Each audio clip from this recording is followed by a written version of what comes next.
Bonsoir et bienvenue dans la série Miracles et prophéties proposée par l'agence d'information Citizen Light. Ce soir, nous allons parler d'un élément qui est partout autour de nous, qui est omniprésent dans nos existences, qui permet la vie et qui est pourtant si peu considéré. C'est un élément aussi mystérieux que miraculeux. Nous allons parler des mystères de l'eau. L'eau nous constitue principalement entre 70 et 90% selon nos âges. L'eau recouvre 3/5 de la planète. Il est quand même incroyable de penser que chaque jour, nous devons boire une quantité d'eau pour vivre. Nous l'avons presque oublié. L'eau arrive là où la vie le demande, nous rappelle Jacques Antonin, que nous avons la chance d'accueillir ce soir sur le plateau de Citizen Light. Bonsoir Jacques Antonin. Bonsoir. Merci à vous d'être là. Vous êtes agriculteur, paysan boulanger, mais vous avez plein de casquettes, vous avez un parcours très atypique.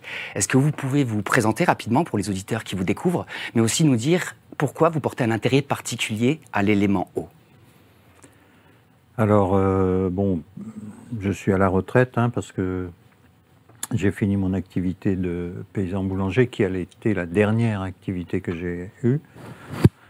Et j'ai toujours été très attiré par le monde de l'eau, en l'occurrence le fait d'avoir vécu au bord de la mer quand j'étais gamin.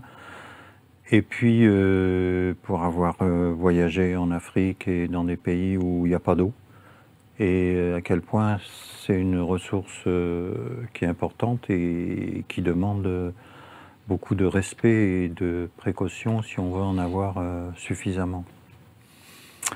Mais ce qui m'a le plus intéressé, c'est de pouvoir participer à des expériences sur la qualité de l'eau, sur la possibilité, notamment au niveau de l'assainissement, au niveau de la purification, au niveau de la distribution de l'eau. Vous êtes d'ailleurs engagé dans votre commune En l'occurrence, oui. Mais dans la commune, c'est très compliqué. Parce que les gens ne sont pas encore prêts à entendre des discours qui sont différents que ceux qui sont imposés par un système. Et en dehors du chlore, c'est très compliqué. Par contre, on sait que c'est possible. On sait que c'est possible.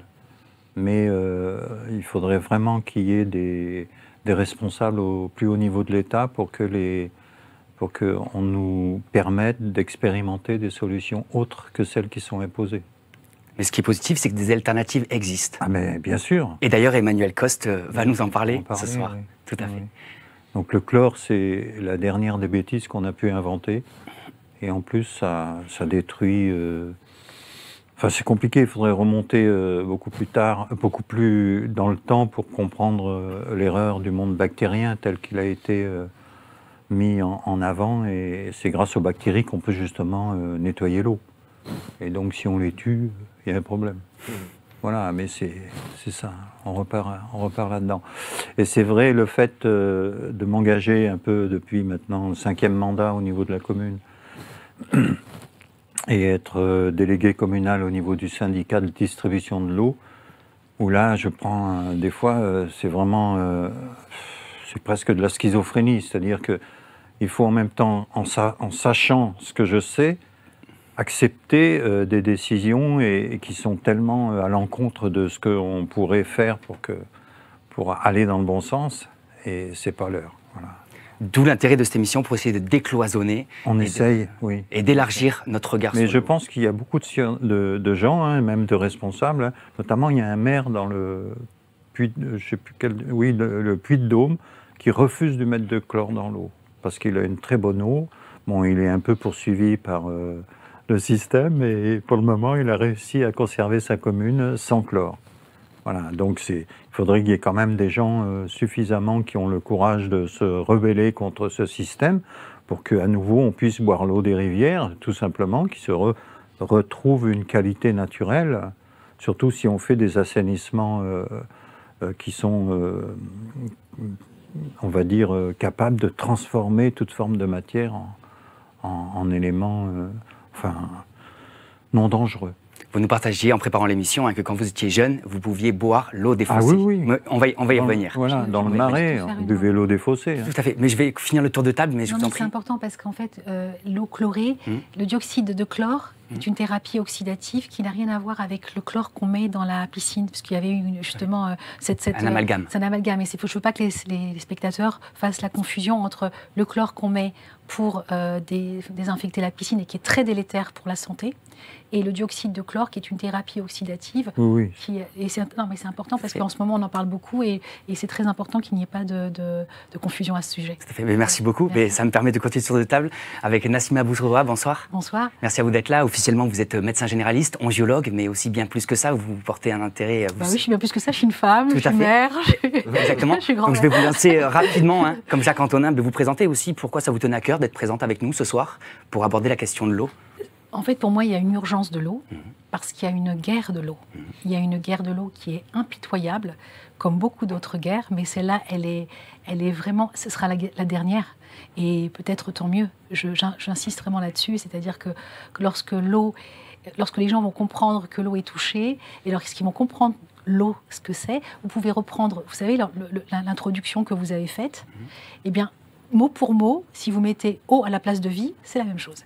Donc, elle est aussi familière que méconnue et aussi familière qu'évolutive. Donc, c'est le tout, quoi. Voilà. Donc, moi, je suis donc médecin vasculaire, donc forcément, il a fallu que je m'intéresse à l'eau. C'est quand même un peu nécessaire et on avait pratiquement aucun cours sur l'eau, donc avec un cursus spécial. Et je passe 12 ans de médecine pour avoir 2 heures sur l'eau, donc c'est magnifique.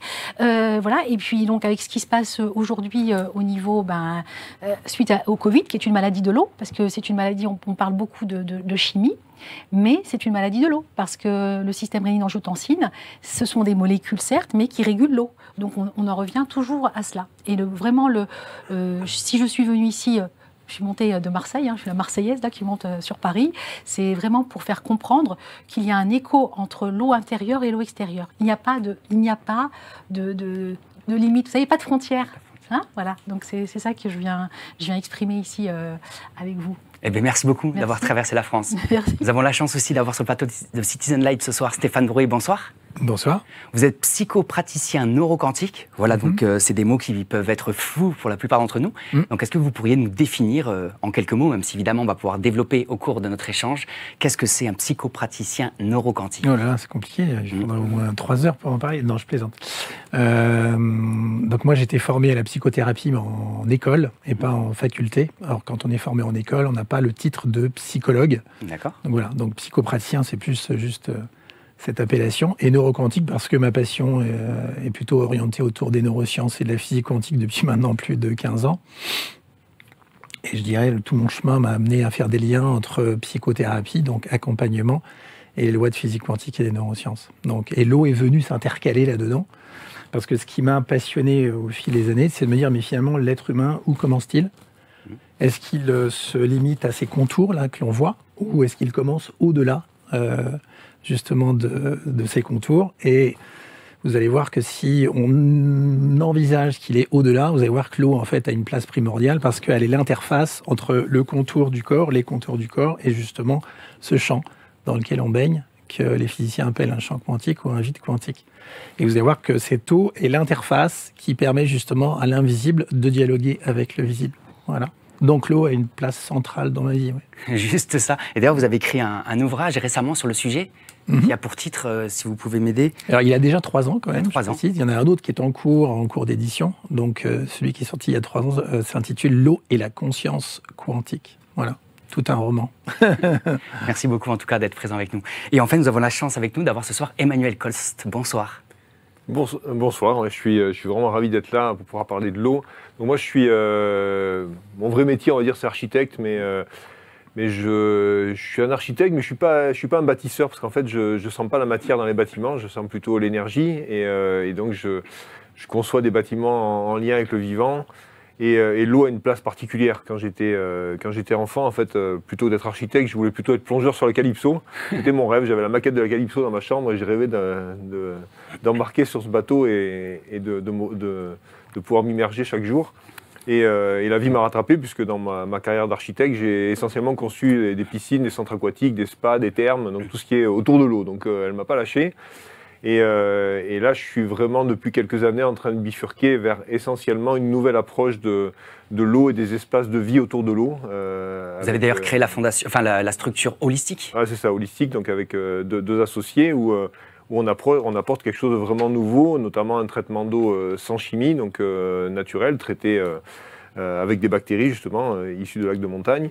Et aussi des bassins d'eau vivante. Et je suis passionné aujourd'hui de voir comment l'eau peut stimuler la vie, peut guérir.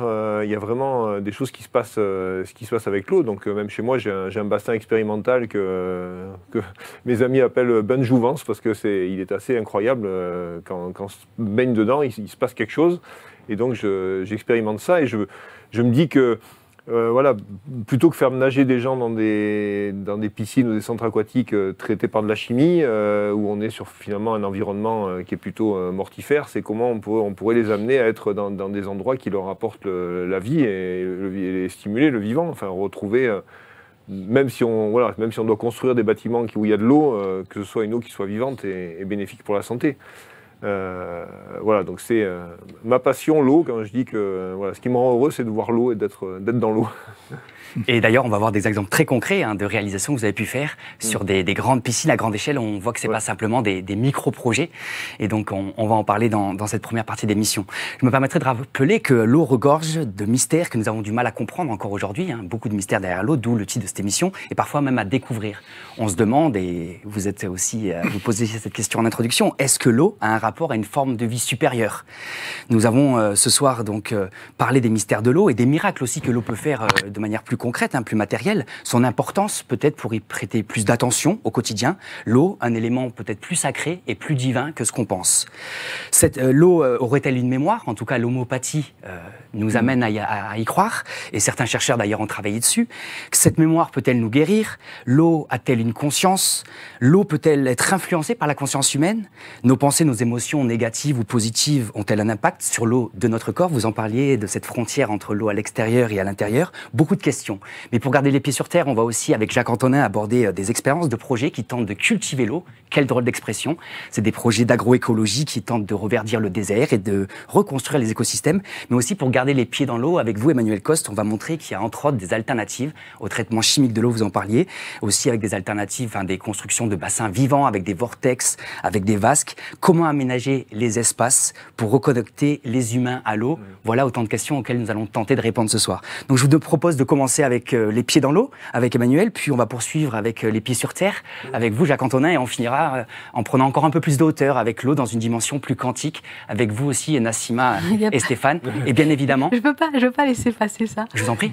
Pour moi, il n'y a pas plus de hauteur parce que les eaux d'en haut et les eaux d'en bas, c'est les mêmes. C'est justement le drapeau, le drapeau d'Israël, donc c'est important quand même.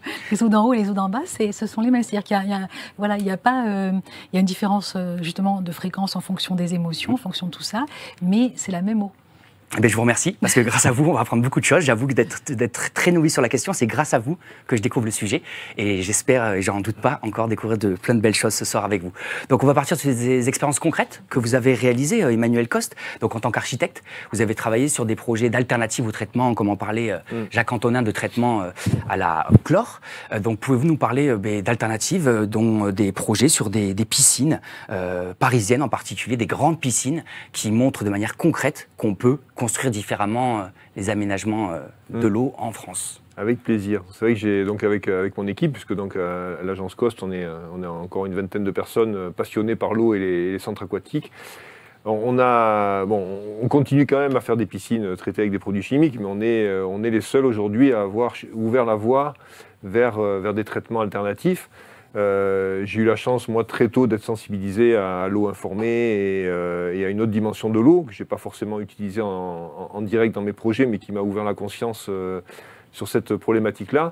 Et j'ai commencé, il y a peut-être un peu plus de 10 ans, à réaliser des piscines publiques avec des traitements en phytoépuration, donc où il y a vraiment, c'était traité par les plantes.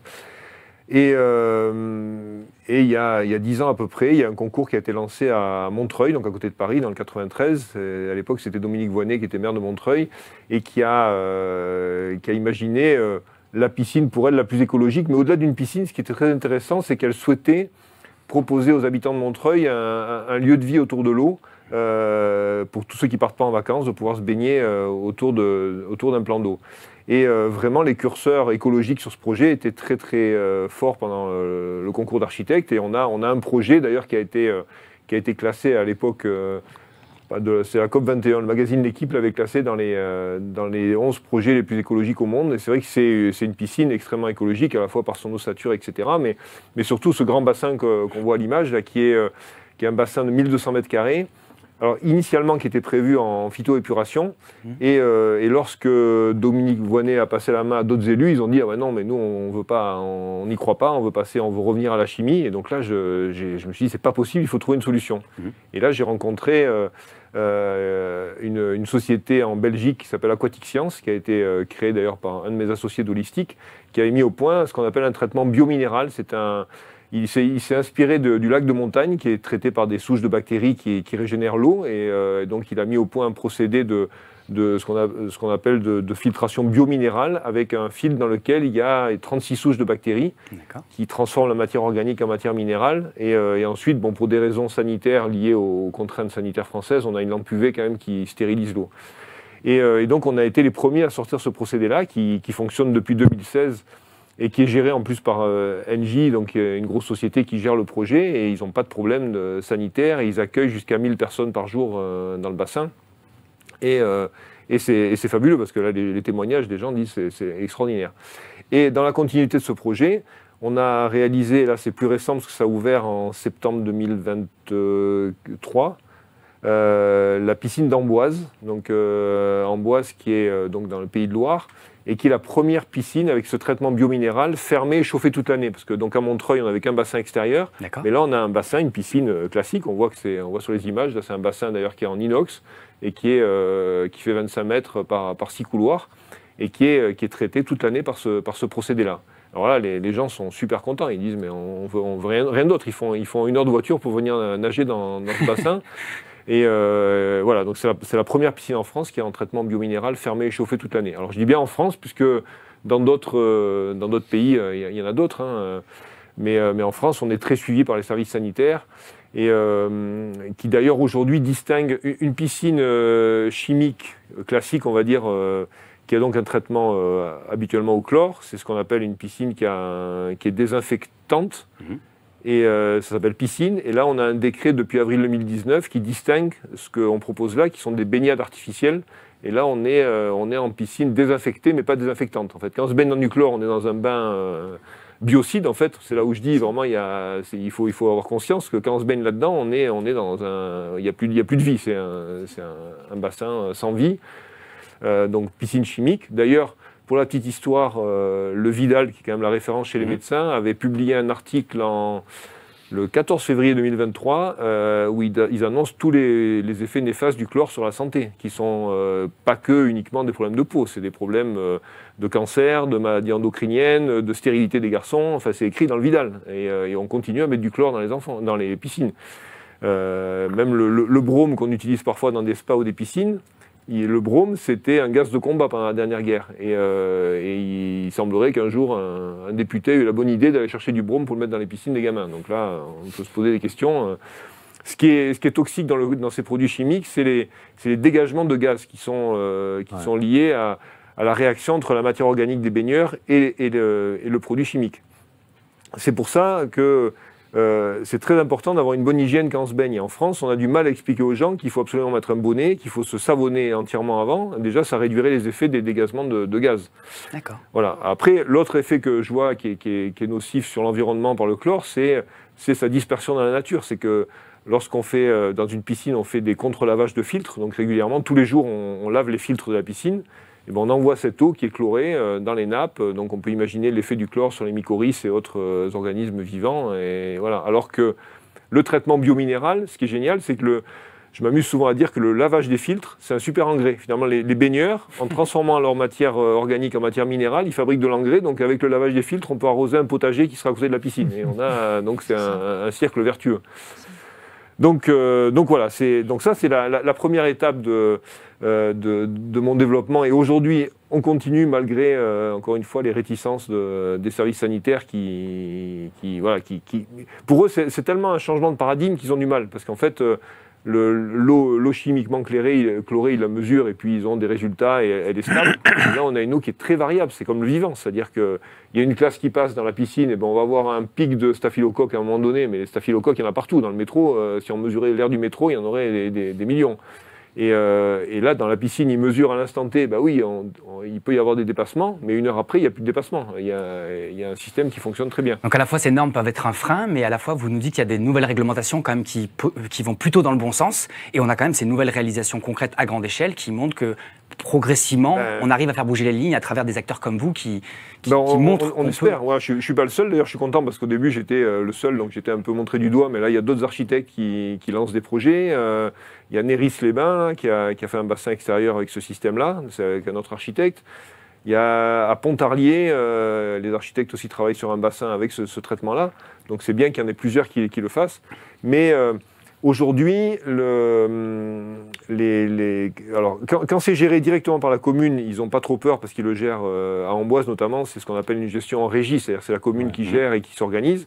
Mais lorsqu'ils passent en délégation commerciale, les délégataires commerciaux ont peur parce qu'ils se disent « Ah bah oui, mais moi si je veux avoir un pic de fréquentation à 18h, je ne pourrais pas le faire parce qu'il y a des limites de capacité imposées par la loi sur ce type de filtration. » Et après, on va avoir tout le problème des assurances en lien avec les normes, etc. Des responsabilités hautes. Mais il faut savoir que les piscines chlorées, vous prenez les relevés sanitaires, elles sont aussi, parfois, elles dépassent largement des normes aussi. Donc c'est bon. Et comme je le disais une fois à un élu, à ce moment-là, vous n'avez qu'à fermer les plages aussi. Les gens qui se baignent au bord de l'eau en saturation au mois d'août, c'est pareil.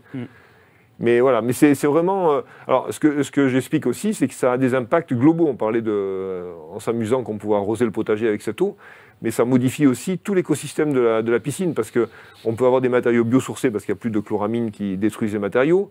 On peut modifier la ventilation, donc on fait des gains d'énergie énormes. On divise par 2 les consommations d'énergie si on passe en bio. Mais ça, on change vraiment tout le système. Et là, je suis le seul à bouger. Bon, ça va, on espère que ça va se faire petit à petit, mais on a une commune dans le nord, à côté de Rouen, à Belbeuf très précisément. On a fait un superbe centre aquatique qui était tout fini, installé en biominéral.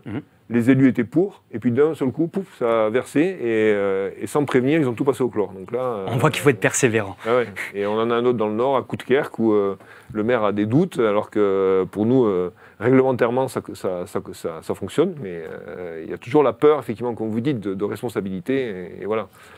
Vous travaillez aussi sur des aménagements d'espaces naturels, où là on part sur des choses encore plus, je ne sais pas comment dire, je ne sais pas comment les présenter, en tout cas, vous tentez de reconnecter les humains à l'eau à travers ces espaces-là. Vous avez construit un magnifique bassin chez vous, dont on va pouvoir montrer quelques images. Est-ce que vous pouvez nous parler, s'il vous plaît, de cette démarche de nouveaux bassins naturels qui, eux, vont encore plus loin dans les enjeux autour de la dynamisation de l'eau pour rendre l'eau la plus vivante possible et pour reconnecter donc l'humain à l'eau? Oui, alors c'est vrai qu'il y a... quand je parle de nature, il y a deux choses. C'est vrai que pour moi, ça devient de plus en plus aberrant de construire des centres aquatiques. En fait, on a des plans d'eau, on a des endroits où on pourrait nager, et puis on n'est pas obligé de nager toute l'année, même le scolaire pourrait nager qu'à certaines périodes. Donc déjà, on pourrait faire des piscines dans les milieux naturels, avec des piscines flottantes, comme ça a été fait. On avait discuté à Paris sur les JO, on était capable de traiter ponctuellement l'eau de la Seine en biominéral de la même manière. Donc ça, c'est l'aspect ce qu'on a appelé, nous, avec Holistique, les baignades flottantes filtrées. Donc là, on a un brevet mondial là-dessus, on est capable de traiter l'eau du milieu naturel pour pouvoir se baigner en milieu naturel. Et l'autre aspect, effectivement, c'est les baignades vivantes. Donc là, on est au-delà du traitement biologique. Là, j'ai expérimenté chez moi notamment un bassin avec des vasques vives, avec certaines formes, avec des vortex qui font que cette eau, en plus d'être filtrée naturellement, et là, il n'y a même pas de filtration, je lui redonne sa vitalité. Et rien qu'avec ça, elle s'autogère elle-même, et même ça va plus loin parce qu'elle est vraiment... Elle a une caractéristique très particulière de vitalité, et ça devient vraiment un vrai bain de soins. Hein, donc, elle s'autogère elle-même. Ouais. On a vraiment le sentiment d'avoir un torrent de montagne en circuit fermé. Donc ça, c'est assez fantastique. Et donc ce bassin que j'ai réalisé chez moi, il contient une vasque vive qui a été réalisée en France par un ami qui a une société qui s'appelle Egatera, Jérémy Ponce, qui travaille sur ces vasques fantastiques. Donc elles ont vraiment des formes particulières. Elles ont été dessinées par un Anglais qui s'appelle John Wilkes, qui avait travaillé sur ces formes dynamisantes. On peut d'ailleurs, tout en continuant à écouter vos explications, mettre la vidéo peut-être à l'écran pour montrer tout en vous écoutant, c'est vrai que ça pour montrer, parce que c'est agréable de voir cette eau qui est en vie dans ces vasques-là, mais je vous en prie que je ne vais pas vous faire parler le fil. Ce mouvement de l'eau, on voit l'eau effectivement qui danse dans ces vasques. Et il y a ce mouvement permanent, donc non seulement ça fait une chanson, mais on sent que l'eau est vraiment joyeuse. Quand moi ça m'arrive pratiquement tous les jours de me baigner dans ce bain, on sent que l'eau exprime quelque chose en fait. Elle est vraiment, elle chante, elle communique. Donc elle balance naturellement, on le voit dans l'image, il y a une sorte de 8, hein, comme un lemniscate, et l'eau se balance d'un côté à l'autre avec différents rythmes selon les vasques. D'ailleurs cette vasque-là, c'est la plus grosse de la série, elle s'appelle Symphonie, et elle est assez exceptionnelle. C'est vrai que c'est... Et alors, il y a eu des mesures, alors j'ai pas encore fait de mesures physico-chimiques, mais on y viendra sûrement, il faudrait le faire. Le bassin fonctionne depuis un an à peu près. Mais en mesure énergétique subtile, il y a un rayonnement qui est très très fort. Ce qui est impressionnant, c'est que ça accélère la pousse des végétaux autour, mais d'une manière incroyable. Les amis qui viennent, ils me disent, mais c'est fou, je suis passé la semaine dernière, la plante était là, elle est montée 10 cm en une semaine, et les plantes convergent vers la cascade comme si elles voulaient communiquer avec l'eau. Donc les plantes à proximité sentiraient l'influence, enfin une influence certaine du bassin. Ah ouais, on sent vraiment, elle monte vers le bassin. Et un signe aussi, c'est que les animaux, notamment les chats, les chiens, ils viennent sur le bassin. Donc là, on voit le vortex qui devrait tourner à 90 degrés. Le vortex qui est aussi important. Donc là, il y a 2 vortex autour de ce bassin. Il y a un vortex vertical et un vortex en creux, qui, pour moi, mais ça, je pense que Jacques Antonin pourra nous en parler un peu plus en détail. Ils travaillent sur l'information de l'eau en fait. Ils sont là pour redonner. Autant la vasque dynamise l'eau et la rend vivante, et le vortex donne l'information. Et là, il est connecté vraiment à une information subtile. Peut-être une réaction, je sais pas. Moi, je voulais juste rebondir. Moi, j'ai un système qui permet de filtrer l'eau, la vitaliser et l'informer. Donc à l'arrivée d'eau. Et j'ai souvent remarqué qu'en fait, quand je prends ma douche, j'ai des inspirations. C'est-à-dire que l'eau porte une forme d'intelligence, une information permanente. Et le fait d'avoir de l'eau, justement, qui rentre en contact avec notre corps, crée comme une espèce de passerelle, en fait, avec le champ là, qui nous entoure, qui stocke de l'information. Hein. On trouve sûrement nos idées géniales, notre génie à travers cela. Et j'ai souvent remarqué qu'effectivement, quand je prends ma douche, j'ai un moment d'inspiration assez étonnant. Donc c'est juste pour anecdote, ça m'a fait penser à ça quand tu en parlais. Je vous en prie, Nassime. Il y a pas mal de choses à dire là-dessus, c'est-à-dire que on pense de plus en plus que la conscience, elle n'est pas à l'intérieur de notre cerveau, mais que notre cerveau serait vraiment un émetteur-récepteur, tout comme l'ADN, hein, en tant qu'antenne, que nous sommes aussi électromagnétiques et que nous, pas que en plus, hein, donc, et qu'en fait tout se fait avec l'eau, c'est-à-dire que si l'ADN n'est pas assez hydraté, eh bien, ça ne marche pas. Si les mitochondries ne sont pas... Enfin, tout le corps est comme ça. Et il y a des choses qui étaient très intéressantes. En plus, c'est bien parce que c'est pluridisciplinaire et c'est comme ça qu'on avance. Jacques parlait des bactéries. Eh bien, qu'est-ce qu'on a fait depuis la médecine moderne? On enlève toutes les bactéries. Donc, on tue notre eau. D'accord? Alors que d'autres retraitent l'eau avec des bactéries. Voilà. Et puis ensuite, on tue le mouvement, parce que du coup, on a une eau qui arrive des robinets ou alors en bouteille, donc il n'y a plus de mouvement. Donc on tue tout ce qui est la vie.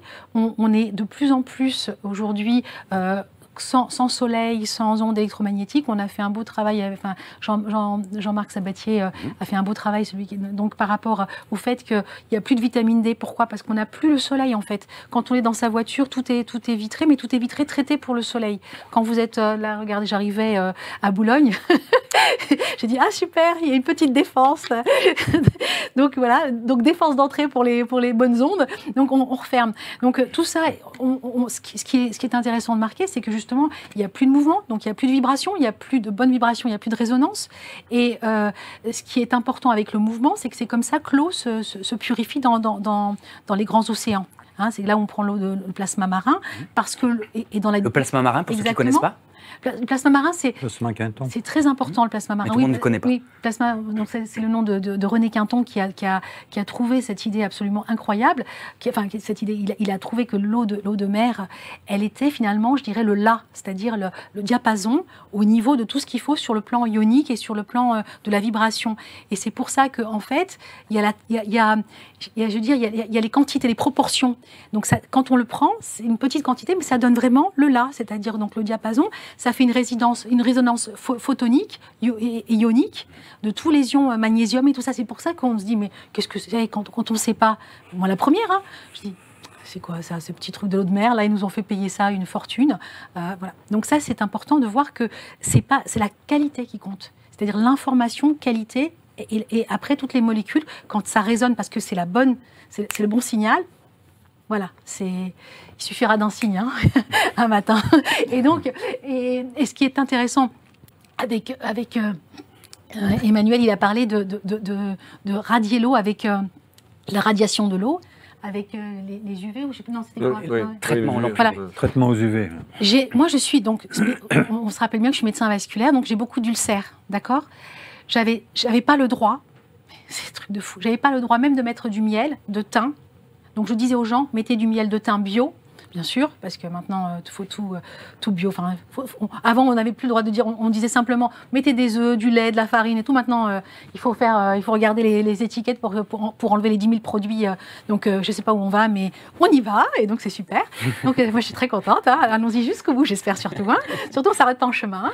Donc, voilà. Donc, du coup, ce qui est important, c'est que quand on radie le miel, eh bien, on radie l'efficacité du miel. J'ai dit, en fait, je vous achète un petit produit. Et quand j'avais fait un gros dossier sur les trésors de la ruche, et les abeilles sont vénérées dans toutes les civilisations. Pourquoi? Parce qu'elles ont une structure aussi en nid d'abeilles, et ça a à voir avec le nid d'eau, avec l'eau. Parce que l'eau, quand elle est en nid d'abeilles, c'est là où elle est le plus vivante et le plus énergétisée. Donc, quand vous dites l'eau en nid d'abeille, c'est que l'eau peut avoir une géométrie. Oui, exactement. Nous, qu'on voit de l'eau, géométrie sacrée. On ne voit pas de géométrie, donc c'est qu'on étudie au microscope. Bien sûr, c'est qu'on étudie au microscope, alors qu'on voit, si vous voulez, l'eau à travers donc la ruche, on la voit comme ça, donc c'est déjà plus évident de voir. Et en fait, c'est important parce que, si vous voulez, si on radie l'eau, si on radie le miel, elle est où l'efficacité? D'accord? On a tué ce qui est, encore une fois, vibratoire. Donc, ce qui est vivant, vibratoire, vivant, c'est pas pour rien.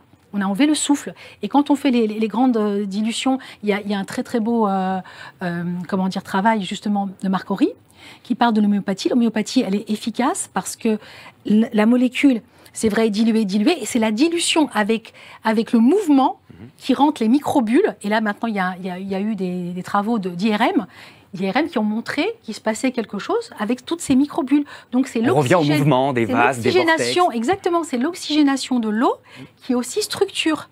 Donc elle se génère, quand on lui fout la paix, elle se régénère. Voilà, il faut juste la laisser tranquille. Je voudrais rebondir par rapport pour faire revenir un peu sur les deux, par rapport au plasma Quinton. Oui. Donc René Quinton, il a eu une idée que l'origine de la vie se trouvait dans l'eau de mer. Mais il a lié la température et l'énergie des lieux. Exactement. Et il a trouvé au large de la Bretagne, il y a un immense vortex. D'accord. Et le point où il a prélevé l'eau, il a pris en compte la température de l'eau, c'est, je crois, à 30 mètres du fond et 10 mètres en dessous le niveau de la mer. Donc là aussi, on commence à rentrer dans des nombres d'or, dans des énergies en lien avec l'architecture sacrée. Et donc ce 10 mètres en dessous de la mer correspond au centre d'un immense vortex naturel qui se développe dans cet endroit. Donc pourquoi il a prélevé ça ici? On repart au niveau du vortex. Qu'est-ce qu'un vortex? Donc là, il faut retrouver les travaux de Victor Schauberger, qui pour moi est celui qui est à l'origine vraiment de la découverte de l'énergie de l'eau. Et là, on peut aller même plus loin avec l'intelligence de l'eau, mais là, c'est un travail personnel par rapport au règne végétal, entre autres, et la mission du règne végétal qui est transmis par l'intelligence de l'eau et qui permet de maintenir le climat de la planète Terre dans une ambiance permanente vivante. En l'occurrence, ce qui est, comment dire, déroutant, entre guillemets, c'est ce qui se fait dans les serres.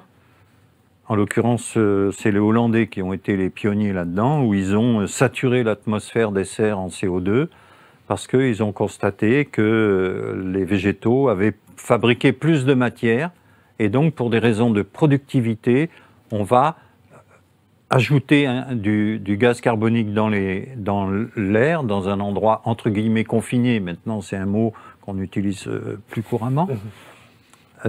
Et donc, ça permet aux végétaux de produire plus de... Mais les végétaux n'utilisent pas le carbone pour faire cet excès de matière. C'est ça qu'il faut comprendre. Les végétaux, ils vont avoir une mission, c'est de réharmoniser une ambiance qui est déséquilibrée. Et donc ça, c'est l'intelligence de l'eau manifestée par le règne végétal qui puise le CO2 de l'air qui est dérisoire au niveau de l'atmosphère, puisque c'est 0,04%. Ça n'a rien à voir avec ce qui permet aux végétaux de faire leur matière. C'est pour ça que la photosynthèse, telle qu'elle est enseignée, on met ça de côté et puis on revoit la copie. Hein, parce que c'est absolument impossible qu'un végétal fasse sa matière avec si peu de carbone dans l'air. D'accord? Mais par contre, il est intelligent. Et il va permettre d'harmoniser l'ambiance dans laquelle on vit. Et on est en train de détruire le règne végétal sur la planète. Oui. Par tout un tas de procédés. Or, si on revient par rapport au champ morphogénétique de la Terre, entre autres, et le champ morphogénétique aussi bien d'un humain, d'un arbre que des animaux, il y a une communication, hein, là on peut parler de champ quantique, et cette harmonie, tant qu'elle n'est pas retrouvée, on ne pourra pas aussi bien réparer l'atmosphère que réparer le règne végétal, que réparer les humains, que réparer... Voilà. Donc ce que nous avons vécu ces dernières années avec beaucoup de manque d'eau en France, particulièrement dans les Pyrénées-Orientales, on a beaucoup parlé dans les médias des sécheresses à répétition qui ont eu des conséquences concrètes pour de nombreux individus, agriculteurs et autres. Vous pensez que donc avec l'intelligence de l'eau, si on arrive à la laisser faire, en réharmonisant, elle peut réharmoniser. Il faut l'aider, hein, là. On a tout bousillé. Hein. C'est pour ça que je dis, l'eau apparaît là où la vie le demande. Oui, mais quand on a détruit la vie, dans plein d'endroits, ben, la quantité d'eau de l'atmosphère terrestre ne varie quasiment pas, ou très peu. Hein. Mais par contre, elle est obligée de se déplacer, et elle se déplace de manière brutale parce qu'il y a des zones où c'est complètement arrêté. Il faut savoir que l'atmosphère terrestre, la vapeur d'eau de l'hémisphère nord ne communique pas avec la vapeur d'eau de l'hémisphère sud. Ça part de l'équateur vers les pôles, et vice-versa. Sauf que quand c'est arrêté en cours de route, après, il y a ce qu'on appelle des rivières atmosphériques qui arrivent au niveau des pôles et qui sont beaucoup plus brutales que naturellement et qui sont réchauffées et qui font fondre encore plus les pôles. Et donc, on est dans un déséquilibre chaotique. Mais c'est vrai que c'est... Voilà. C'est vrai qu'il suffit de lire L'homme qui plantait les arbres de Jean Giono. Et qui montre que c'est en plus le coin où j'habite, la Haute-Provence, qui à un moment donné avait été complètement déboisé, parce qu'ils avaient pris tous les arbres pour chauffer Marseille, je pense, ou autre. Et c'était vraiment un désert. Et donc il raconte l'histoire d'un berger qui, toute sa vie, plante des arbres et la vie revient alors qu'il part d'un désert. Et même la pluie. Et les sources recoulent. Ouais. Et d'ailleurs, il y a des expériences concrètes qui ont été réalisées. Il y a plusieurs personnages emblématiques, je ne me rappelle plus de leur nom, en Afrique, qui ont pendant 40 ans planté des arbres et qui ont réussi à faire reverdir. Et d'ailleurs, peut-être ça peut faire une transition. Au Burkina, il y avait un jeune agriculteur qui a mis en place des méthodes de culture. J'ai oublié la technique, mais bon... je l'ai encore lu dernièrement, qui a même été reconnu ou récompensé au niveau de l'ONU et tout. Il a reboisé le désert avec ces méthodes-là. Sauf que, en tant que bon colon français, il y a des compagnies hôtelières qui ont décrété que maintenant qu'il y avait du bois et tout, qu'il y avait des arbres, que c'était esthétiquement intéressant, le tourisme a jugé bon, enfin les touristes... L'industrie, les acteurs du tourisme d'industrie touristique a jugé bon de céder une partie, et puis après une plus grande partie, ils ont déboisé, ils ont refait les parkings des hôtels et compagnie. Voilà. Mais donc mal, il y a un gros problème au niveau du mental de l'humain. Il est complètement déconnecté de ce qu'il fait vivre sur Terre. C'est ça. Voilà, c'est ça le gros problème. Oui, mais on voit si on prend soin de cet environnement-là et qu'on aide ou qu'on accompagne la vie, eh bien, on peut reverdir. Oui. Et donc la revégétation des espaces permet de faire revenir l'eau dans des sources ou dans des puits. Oui. Ce qui paraît quand même assez étonnant pour des gens qui ne connaissent pas le sujet. Oui, après, ça va pas se faire du jour au lendemain. Non. Mais ce qui est certain, c'est que toutes les expériences qui sont faites actuellement, notamment dans le désert algérien, et puis avec mon ami sur l'île du Cap-Vert, là, désertique, en 2 ans, on voit la différence. Et on peut faire repleuvoir et faire pousser même en plein milieu du désert. Voilà, il y a toutes les techniques, on les connaît. Il y a simplement mettre en œuvre et retrousser les manches. Je voulais quand même parler justement d'un problème énorme qui ne touche pas, mais qui a touché l'Algérie, c'est les essais nucléaires. Donc des essais nucléaires d'une violence absolument abominable. C'est resté lettre morte parce qu'on est en France, mais moi je n'ai pas les preuves, si vous voulez. Mais c'est les travaux qui quand même qui sont maintenant sûrs. Maintenant, je pourrais pas voir l'impact, mais en fait, il y a tout un problème, c'est que justement le désert algérien ne peut pas être reverdi comme ça, comme il devrait l'être. Il y a Sébastien Périmoni qui a un site qui s'appelle l'Afrique avec les yeux du futur. Et il a fait des superbes vidéos pour dire que justement il y a énormément d'eau. Énormément d'eau. Et on se dit, mais pourquoi c'est pas possible? Parce qu'il y a une radioactivité qui est très très impressionnante. Donc, puisque c'était des bombes, comment on appelle ça, des essais nucléaires de l'armée française, mais qui avaient des puissances... 30 fois Hiroshima. Voilà, donc c'était quand même c'était dans le désert. Bon, mais le problème, c'est que voilà, après, il n'y a pas de frontières, encore une fois. Mais sous ce désert, il y a un réservoir d'eau. Il y a un réservoir d'eau. D'ailleurs, Kadhafi, à l'époque, je crois, voulait initier des... C'est ça. Ouais. Donc, vous voyez, l'eau, en fait, de toute façon, c'est normal, c'est l'eau. Donc, quel que soit le sujet, on peut avoir un lien. Et bien, la radioactivité, c'est un problème énorme actuellement, énorme. Parce qu'il y a eu les essais aussi, comment dire, où ça... bien sûr, Hiroshima et Nagasaki, mais il y a plein d'essais. Il y a plein d'essais, oui, il y a plein d'essais dont on ne connaît pas vraiment les conséquences, on n'en entend jamais parler, mais ça, on commence à avoir l'habitude. Enfin, Citizen Light peut montrer qu'on commence à avoir l'habitude. On peut neutraliser, on peut le faire, on sait le faire. Oui, mais c'est la première grande expérience de neutralisation a été faite par Marie Atoun après l'accident des années 50 à l'époque de l'URSS. Et elle a mis au point un procédé, ça s'appelle le Marie Atoun, ou compote de bouse, base de coquilles d'œufs, bouse de vache et compagnie, bien dynamisé, et qui permet... parce que la radioactivité, c'est une inversion de champ de torsion naturel. On retombe dans le vortex. Comment la matière apparaît? Elle apparaît grâce à un vortex. Mais un vortex qui est basé sur le principe de l'implosion. D'ailleurs, Victor Scherberger a dénoncé ça. Toute l'énergie qu'on utilise depuis 2 siècles est basée sur le principe de l'explosion, donc de la destruction. Or, la radioactivité artificielle, c'est une inversion de champ de torsion. C'est-à-dire que ça détruit la matière, ça disperse la matière. Or, les arbres ont cette faculté de faire une inversion de champ de torsion. Voilà. Mais d'ailleurs, j'aime bien Schauberger qui explique, et c'est une phrase qui m'avait marqué, qui dit tout ce qui chauffe, tout ce qui brûle, tout ce qui fait du bruit, c'est pas naturel. Donc il faut être sur des choses plutôt douces et silencieuses. Enfin, sur des harmonies. Ouais. Et le principe de Maria Thun, qui a été utilisé au moment de l'accident de Tchernobyl, il y avait 5 fermes en biodynamie, pas très éloignées de Tchernobyl, et ils ont constaté que ces fermes n'avaient pas été détruites, n'avaient pas été contaminées, les terres, par la radioactivité telle que c'était sur les autres terres. Et c'est comme ça qu'ils ont demandé, l'association, à l'époque, moi j'étais président du mouvement du Kersierwerk en biodynamie, et d'aller enseigner la méthode. Puis comme il y avait des fonds il y avait beaucoup d'argent, puis quand on est arrivé là-bas, l'argent avait disparu. Donc. En tout cas, on voit toutes ces interactions, c'est compliqué de les comprendre et de les assimiler, parce qu'en fait, c'est tout le système vie qui en fait interagit. Vous nous faites des liens très nombreux. Peut-être on peut parler un peu de l'eau et de la santé aussi avec vous, Stéphane et Nassima. C'est un vaste sujet. Est-ce qu'on commence? Il y a la santé mentale, la santé physique, évidemment, ces deux sont liés. Donc je ne sais pas si Stéphane, peut-être vous voulez dire l'importance de l'eau dans nos vies, vu qu'on en a, je l'ai dit en introduction, plus conscience. On boit sans conscience, malheureusement. Pas vraiment.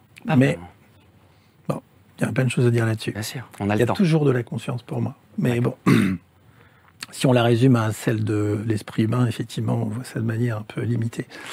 Moi, ce qui m'est arrivé il y a à peu près 6 ans, en Argentine, c'est une expérience qui a changé vraiment le cours de ma vie.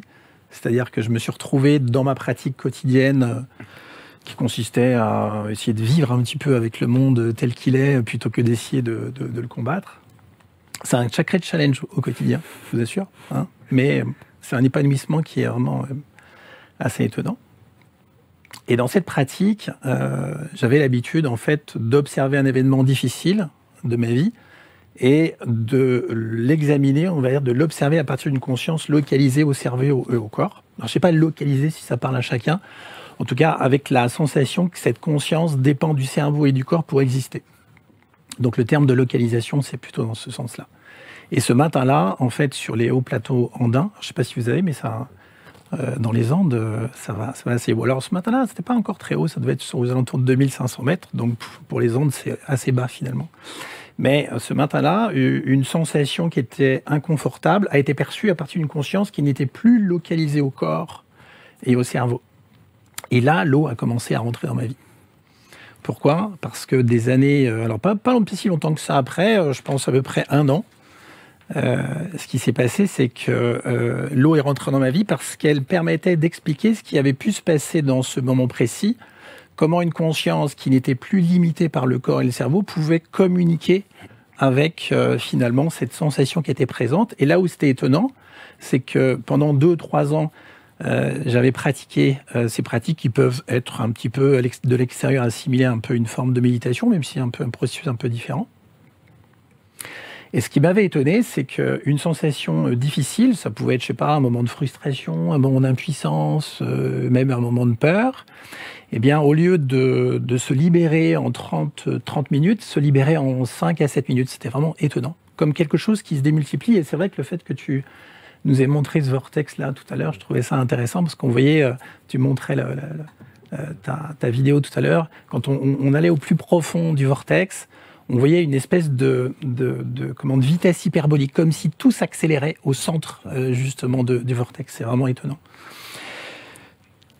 Et donc l'eau est rentrée dans ma vie parce qu'elle l'expliquait peut-être à sa façon. Alors on reste toujours humble là-dessus parce qu'en fait on ne connaît pas grand-chose. Hein. L'eau, il y a tellement de choses à apprendre, mais peut-être qu'elle nous disait un peu quelque chose déjà. Eh bien l'eau, quand je suis rentré justement dans son domaine, je me suis aperçu que l'eau pouvait peut-être expliquer comment ce corps pouvait communiquer avec une conscience plus grande que nous, hein, que les physiciens appellent un champ d'information. On parlait souvent tout à l'heure là, de l'intelligence de l'eau, mais peut-être que cette intelligence de l'eau lui vient d'ailleurs. Peut-être que dans ce champ qui nous entoure, on a déjà un immense vortex qu'on appelle un spin, hein, et que ce spin, eh bien, en fait, il anime l'eau, justement pour qu'elle tourne dans nos vaisseaux sanguins, dans nos tissus, etc. Et peut-être que cette vie, elle commence ailleurs. Et nous, ce qui nous a, quand je dis nous, on est une communauté de praticiens, et puis je m'accompagne aussi, ce qui nous a intéressé, c'est finalement comment on peut exploiter cette intelligence autour de nous pour faire en sorte que notre bien-être de santé mentale et corporelle au quotidien, eh bien, puisse se bonifier. Et là, on a été en contact avec les travaux de Gérald Pollack, que certains connaissent, j'imagine, autour de la table, depuis à peu près les années 2005-2010. Alors Gérald Pollack, on le voit apparaître à l'écran, là, je vois. Bonjour Gérald. Gérald nous a appris, alors ça a été officiel en 2010, c'est basé sur une erreur d'un stagiaire, je ne sais pas si vous imaginez comme la vie se trouve quand même, hein. Tu parlais tout à l'heure où la vie le demande, ben là a priori elle le demandait puisque c'est apparu. Et en fait, un stagiaire une nuit oublie d'éteindre la lumière au-dessus d'une expérience avec de l'eau. Et le lendemain matin, on se rend compte que l'eau a changé de structure, elle présente quelque chose de différent. Et donc Gérald va étudier cela et va se rendre compte que l'eau dans un certain état, tu parlais tout à l'heure de la structure nid d'abeille, on a découvert que finalement on est fait d'une eau particulière qui est différente de celle-ci là que vous avez qu'on a dans notre verre. Et cette eau, elle n'est ni gazeuse, ni liquide, ni solide. Et il a nommé ça le 4e état de l'eau et on s'est aperçu qu'elle est en nid d'abeille. Jamais entendu parler de ça. Eh oui. Elle est comme un peu en gel. Enfin, voilà, sous forme de gel. C'est-à-dire qu'en fait, si on se coupe, là, on va avoir du sang, mais globalement, on ne perd pas d'eau. C'est-à-dire que c'est comme si, en fait, elle était collée à nos tissus. Et en 2015, vous avez les travaux du biophysicien Emilio Del Giudice qui met en évidence qu'on est composé probablement à 99% de cette eau sous forme de gel. Et cette eau, elle a une particularité, c'est ce que va mettre en évidence Gérald, c'est qu'elle sait absorber de la lumière. Je ne sais pas si vous imaginez, à mon avis, ça mérite un prix Nobel, ça, largement. Hein. Ça va changer, à mon avis, la face du monde. Des portes. Il va même, en fait, aller plus loin parce qu'il va nous expliquer qu'en fait, cette eau qui est capable d'absorber de la lumière absorbe en fait des photons qui sont des infrarouges. Et tout à l'heure, vous parliez du soleil. Je me souviens, à un moment, quelqu'un en a parlé. Hein, et on sait que la principale source d'infrarouge aujourd'hui, c'est le soleil. Je crois que c'est toi qui en parlais d'Ansima tout à l'heure. Hein. Donc Gérald met en évidence que en fait, notre eau à nous, qui est un peu particulière dans un certain état, on va dire, qu'il a appelé quantique cristallin, est très ordonnée. Et quand elle est très ordonnée, elle sait absorber de la lumière. Et si vous croisez ça avec plein d'études, notamment dans les années 90, des études en Allemagne de physiciens, biophysiciens Fritz Albert Popp, on sait qu'en fait, on a besoin de lumière pour que notre corps soit animé. Et là, on retrouve cette idée d'intelligence de l'eau. Parce que si l'eau est vraiment l'interface entre notre corps et l'invisible, tout à coup, on commence à saisir qu'une intelligence nous gouverne et plus grande que nous, un champ d'information, sans doute un champ de conscience, avec un grand C cette fois, et que ce champ d'information est capable de nous animer en permanence, animer nos organes, animer nos cellules, animer nos tissus, et surtout animer nos liquides. Mais est-ce que ce processus, parfois, est entravé? Et ça nous a aussi passionnés. Donc ça déstructure au final. Alors oui, c'est-à-dire qu'en fait, est-ce que ce processus peut être entravé et sous quelle forme? Et on s'est rendu compte qu'en fait, il y avait plusieurs éléments qui facilitaient ce processus d'assimilation de la lumière, qui donne vie à la matière qui devient tout à coup vivante. Et d'ailleurs, dans les années 90, Fritz Albert Popp mettait en évidence que quand la mort physique a lieu, eh bien, le corps perd sa lumière. On assiste à un pic de biophotons et puis plus rien. Comme si c'était un grand silence tout à coup. Hein. Et vous avez des images d'un magazine il y a quelques années, Science et Avenir, je ne sais pas si vous les avez vues, où à un moment, on voit le cerveau qui, entre guillemets, meurt, je dirais, au moment de la mort, et on voit un grand pic de lumière, et puis plus rien. La lumière qui quitte le cerveau. Ça a été la luminescence de l'eau. avec Émile Pinel, et il y a pas mal de... Ah oui, ça se peut bien. Ouais. Mais c'est passionnant. Hein. Quand vous regardez ça, vous êtes comme un petit enfant qui regarde, comme si vous aviez vu ça pour la première fois, ce qui est vrai, finalement, quelque part. Donc on s'est demandé, mais finalement, qu'est-ce qui entrave? Déjà, si on prend moins la lumière, déjà, le corps est moins animé, les liquides sont moins animés, ils sont moins vivants. Hein. Alors, on perd de l'eau aussi, mais ça, c'est un processus, je dirais, naturel. On perd de l'eau avec l'âge. Hein. Alors, autant en quantité de molécules, on peut dire qu'on est composé à peu près à 99% d'eau, mais en poids et en masse, on va dire grossièrement à l'âge adulte, c'est aux alentours de 70, mais on perd 10, 15, peut-être 20% d'eau, arrivé à 70 et peut-être un peu plus. Donc on voit qu'on perd de l'eau, donc on a sûrement une capacité moindre à absorber de la lumière, première chose. On sait qu'on a besoin aussi de substances qui sont hydrophiles pour que l'eau puisse absorber la lumière.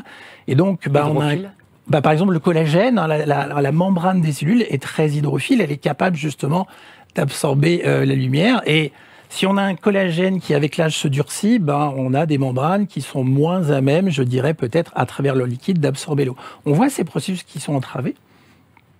On a un processus qui est très important, qui est le taux de déchets, qui, à mon avis, est majeur et qui devrait être étudié. Parce que Gérald a mis en évidence que ces taux qu'il a appelé quatrième état de l'eau est plutôt chargé négativement. Alors ça n'a rien de négatif au sens humain du terme. Polarité. C'est une polarité tout simplement. Mais que cette polarité négative, elle est associée à un taux de déchet particulier qui est une eau protonée, donc elle est plutôt chargée positivement. Et que si cette eau protonée n'est pas présente, la vie est impossible. Parce qu'on a besoin justement du plus et du moins qui s'associent pour justement créer une forme de batterie intérieure et que ça fonctionne. Donc, ce qui nous a amené à dire, mais est-ce que les quatrième états de l'eau, c'est pas juste cette eau, ce quatrième état de l'eau qui est juste l'eau chargée négativement, mais est-ce que c'est pas la somme des deux, en fait? Finalement, un certain taux de déchets qui va permettre d'absorber une certaine quantité de lumière, mais si le taux de déchets augmente, eh bien justement, la capacité d'absorber la lumière diminue. Et quand on regarde comment les molécules sont chargées, on se rend compte que si on a une polarité positive entre de l'eau chargée négativement, eh bien, on a un mouvement où l'eau se rapproche, où elle s'écarte. Les molécules d'eau se rapprochent et s'écartent. Et là, tout à coup, vous allez voir le lien avec la santé mentale. Pourquoi ? Parce que 2015, vous avez un biologiste qui s'appelle Martin Chaplin et qui nous dit qu'en fait, l'eau entretient la vie dans un certain espace entre les molécules d'eau et dans une certaine orientation dans l'espace des molécules d'eau. Alors nous, ça a commencé à nous parler. Pourquoi ? Parce qu'on s'est dit, mais est-ce que dans le quotidien, le fait que l'eau vive un certain espace entre ces molécules, ça ne nous dit pas quelque chose sur notre quotidien ? Et on s'est dit, mais qu'est-ce qui crée cette sensation de bonheur et de mal-être au quotidien ? Eh bien, on s'est rendu compte assez rapidement que c'est une sensation d'espace. Je ne sais pas si vous commencez à faire les liens entre... Et on s'est dit, mais est-ce que les molécules d'eau, quand elles se rapprochent, on n'a pas une sensation d'être dans une prison ? Et donc de manquer d'air, de manquer d'espace. Et donc cette propension plutôt à, je dirais, refuser les événements comme ils sont, difficulté à vivre avec le monde comme il est aujourd'hui. Et quand les molécules d'eau s'écartent, est-ce qu'on n'est pas dans des moments où finalement on a envie de revivre les événements, on a une forme d'excitation, d'enthousiasme un peu excessif, et qu'on s'attache à ces événements qu'on a envie de revivre, comme par exemple les moments de plaisir. Et donc Martin dit, mais ça n'est ni trop, ça ne doit être ni trop dilaté, ni trop étriqué au niveau de l'espace. Mais il y a un espace, je dirais silencieux, un espace vital entre les molécules d'eau. Un espèce d'équilibre qu'on peut retrouver, et probablement que dans les piscines, elle se retrouve avec des traitements, ou dans les champs, je ne sais pas. Mais le fait qu'elle absorbe la lumière, est-ce qu'on peut faciliter ce processus d'absorption de la lumière avec une hygiène émotionnelle, un taux de déchets qui serait lambda, qui permettrait de maintenir cet espace vital entre les molécules d'eau ? Parce qu'on s'est aperçu que quand l'eau absorbe la lumière, eh bien, les déchets vont être, je dirais, envoyés dans des zones d'élimination, notamment via les reins, via le foie. Et donc, tout à coup, on a à nouveau un mouvement. Vous parliez de mouvement tout à l'heure. On a un mouvement à nouveau dans le liquide et une sensation d'être vivant. Et quand même, en même temps, on a un espace qui se recrée entre les molécules d'eau pour se sentir, je dirais, spatial. Cette sensation un peu de bonheur qu'on appelle avec des mots simples, finalement. Et nous, tout notre travail était de se dire, mais est-ce que cette conscience, rappelez-vous, en Argentine, non locale, elle n'a pas un impact sur cet espace entre les molécules d'eau, où finalement on a les déchets qui se remettent en mouvement, on a une sensation de mouvement dans le corps, on a une sensation d'absorber plus de lumière, et donc de se sentir mieux face à des événements que l'on vit comme une contrainte. Et cette conscience non locale, je termine là-dessus. Je vous en prie. Et cette conscience non locale, en fait, on a fait en sorte de voir un petit peu comment on pouvait communiquer avec elle Et on s'est rendu compte, alors, il y a 3 ans, moi j'ai eu l'occasion de vivre une expérience de mort imminente, qui est finalement une expérience au-delà de la mort physique. Et je me suis rendu compte que la conscience qui était présente, tu parlais tout à l'heure de la conscience qui ne dépend pas du cerveau. Aujourd'hui, on dit que le cerveau est dépositaire de la conscience, alors qu'on voit de plus en plus que c'est la conscience qui permet au cerveau d'exister. C'est-à-dire que le cerveau apparaît dans la conscience, donc toujours dans un champ de conscience. Donc, on a transhumé autour de cela et on s'est demandé si cette conscience non locale, dans lequel le cerveau et le corps apparaissent, un champ de conscience qui est plus grand que nous, eh bien, est-ce que ce champ de conscience, il est capable de dialoguer avec nos liquides de manière à retrouver cet espace vital qui va à la fois améliorer notre santé corporelle, mais aussi notre santé mentale. Et on a appris, avec des langages particuliers, depuis 5-6 ans, à dialoguer avec cette conscience qu'on voit dans les expériences de mort imminente. La bonne nouvelle, c'est qu'on n'a pas besoin d'être mort aujourd'hui, justement, pour contacter cette conscience qui sait tout faire. Alors nous, on l'a appelé un peu notre grand médecin, alors il y a le médecin qui est là, naturel, et notre grand sage. Et donc, tous les jours, on apprend à dialoguer avec elle, avec certains protocoles qui ont un langage particulier. Voilà, j'ai fait rapide. Non, merci beaucoup, déjà, vous avez pris le temps, mais ça permet vraiment de comprendre tout le cheminement. Et c'est vrai que c'est des notions qui sont inconnues, donc voilà, je vous ai laissé vraiment prendre ce temps pour qu'on puisse toucher du mieux possible. Si je peux, je vous en prie.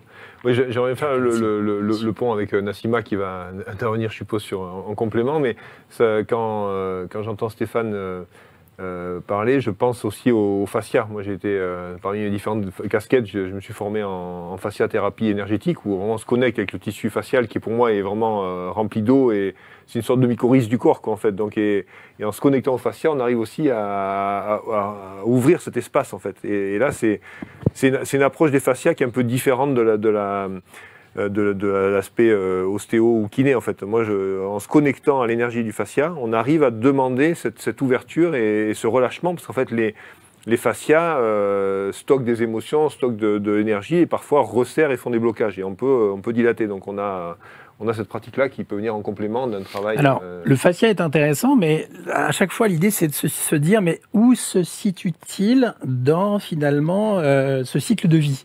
Si le cycle de vie commence dans ce champ qui nous entoure, et qu'en absorbant la lumière, tout à coup, la vie anime, je dirais, le tissu, où se trouve le fascia ? Eh ben, il se trouve après le liquide dans le processus. C'est plus le symptôme que la... Parce que le liquide, en fait, se met en mouvement plus ou moins dans le fascia et donne de la vie et du mouvement au fascia.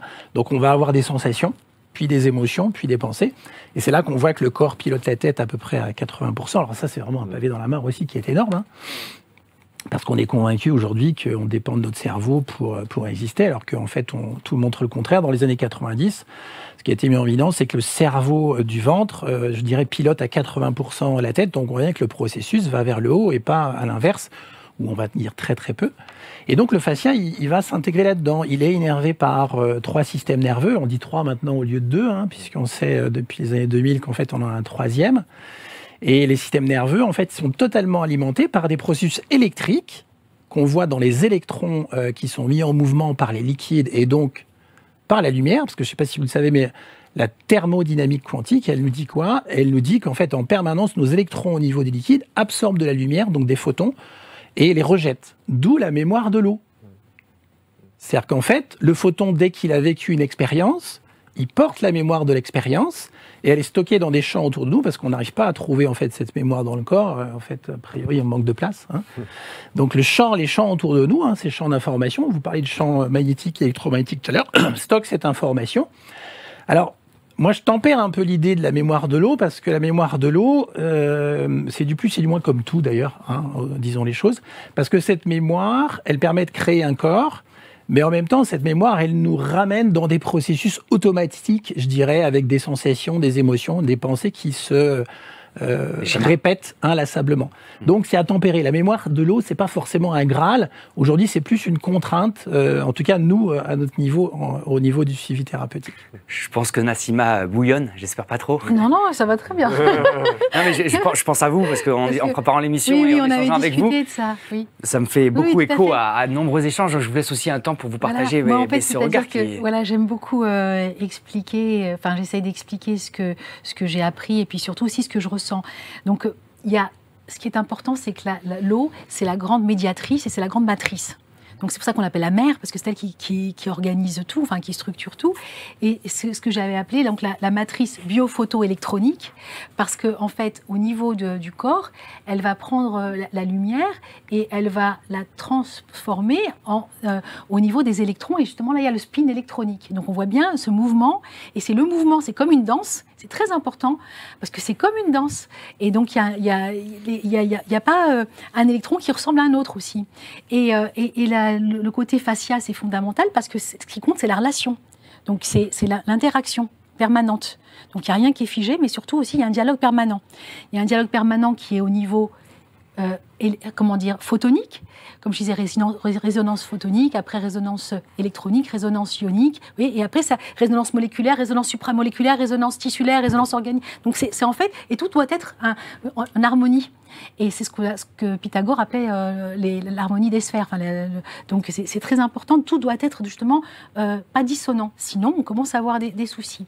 Pour revenir donc juste à cette énergie, l'eau, c'est aussi comme un cristal liquide, donc surtout quand elle est justement en gel, elle va devenir donc à la fois donc ni liquide, comme un peu comme un blanc d'œuf, hein, donc favorable à la vie. Et elle va, moi je suis échographiste, donc j'envoie des ultrasons et je retrouve, donc c'est au tout début, maintenant ça a changé la technologie, mais c'était des cristaux de quartz, donc ça envoyait enfin c'était cette réception, émission-réception, et la différence, ça nous faisait justement un traitement, et puis après on avait une image comme pour l'IRM, qui est d'ailleurs aussi la résonance magnétique là, de l'eau. Donc ce qui se passe, c'est que quand on fait ça, on se rend compte que là justement, là on a les sons qui interviennent, puisque on est capable de se transformer le son en électricité. Donc là, on voit bien, c'est vraiment la grande médiatrice. Il y a l'eau il y a un film tout à fait magnifique de Rodolphe Forger que je connais et qui est gratuit sur Internet, qui s'appelle L'eau, la médiatrice, et ça commence justement avec le plasma de Quinton. Donc, quand on a justement la mer qui est à l'intérieur de nous, c'est-à-dire justement le liquide de la mer, et les mots sont importants, est à l'intérieur de nous, on chante, on est bien. Hein, ce qu'on appelle, on retrouve la symbiose du corion, hein, entre la mère et l'enfant. Et nous sommes venus, à mon sens, faire un chemin dans cette vie, et on peut appeler ça un sillon. Hein, donc c'est très beau. Et n'est-ce pas? La langue des oiseaux. En ce moment, la langue des oiseaux qui s'appelle aussi la cabale phonétique. Et je ne sais pas pourquoi, mais moi, j'adore ça. Donc, c'est comme ça.